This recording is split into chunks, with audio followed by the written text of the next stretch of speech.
Today, we're diving deep into a really fascinating topic where ancient wisdom, astrology, and our most personal relationships all connect. We're going to be looking at a unique tool from Vedic traditions that's said to harness cosmic energy for a very specific purpose. So let's just start with the big question right out of the gate. Can cosmic energy actually transform your love life? It's a pretty bold idea, isn't it? But it's at the absolute core of what we're talking about. The belief that planetary alignments can directly impact our vitality and our relationships is central to Vedic astrology. And there's one crystal that's a huge part of that story. And that tool is called a Sphatika Mala. So what is it? Well, picture a rosary, a string of prayer beads. But this one is made of 108 beads of pure, clear quartz crystal. And in these traditions, this is so much more than just jewelry. It's seen as a powerful conduit, a tool for channeling and balancing very specific cosmic energies. Now, to really understand how the Sphatika Mala is supposed to work its magic, we have to talk about one major player in our solar system, at least astrologically speaking, and that's the planet Venus.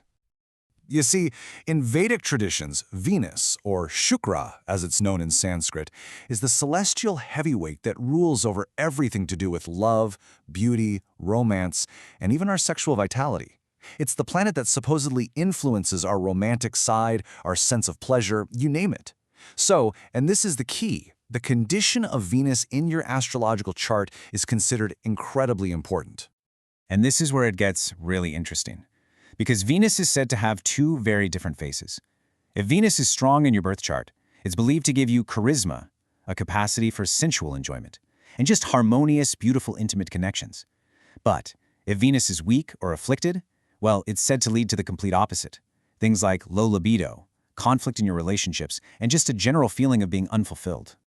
And listen, we're not just talking about vague feelings here. Vedic astrology points to very specific cosmic conditions that can weaken Venus. Things like it being too close to the sun in the sky, being in a tough zodiac sign for it, like Virgo, or being influenced by what are called malefic planets, like Saturn.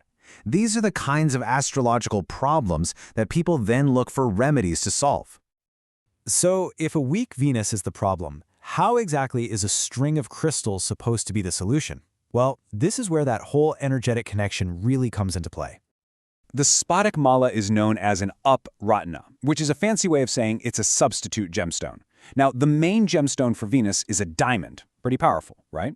But pure quartz crystal is believed to share a similar vibrational frequency. The idea is that the mala kind of soaks up and then radiates the positive, balancing energies of Venus, which in turn strengthens its influence in your life. But the connection doesn't stop with the planets, it goes divine too. The Sphatika Mala is deeply tied to the goddess Lakshmi, who is the deity of beauty, abundance, and harmonious relationships. In a way, she's seen as the divine embodiment of Venus's energy. So working with the Mala is also seen as a way to invite her blessings into your life. And this adds another powerful layer. Get this. In tantric traditions, the crystal itself, Sphatik, is a symbol of Shakti.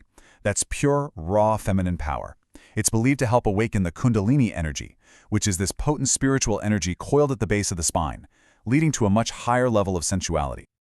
Okay, now here's a key term that connects the cosmic right down to the physical, Shukra Dhatu.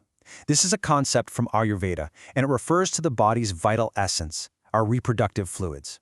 And it's believed to be directly governed by the planet Venus. So the thinking goes, when you strengthen Venus, you're also directly nourishing your own physical vitality. See the connection?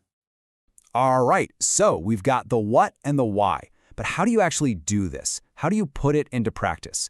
Let's break down the actual methods for using the Sphatika Mala as an astrological tool. The absolute heart of the practice is chanting a specific mantra. This one right here is the Venus Bij mantra, or seed mantra. A mantra is basically a sacred sound that's believed to have real power, and this one is specifically tuned to the frequency of Venus. It's essentially a sonic prayer calling in all the positive vibes of the planet Shukra. And why 108 beads on the mala? Well, because in the practice, you chant that Venus mantra 108 times, using each bead to keep track. That number, 108, isn't random. It's a deeply sacred number in many Eastern spiritual traditions, representing the wholeness of the universe. The process itself has a real rhythm to it. First up, you energize the mala, usually on a Friday, which is Venus's day. Then you either wear it or use it for your chanting practice. Now, here's the kicker. Consistency is everything. The suggestion is to do this for at least 40 days straight to see results. And finally, just like a battery, the crystal needs a little recharge now and then, and you do that by placing it under the light of a full moon.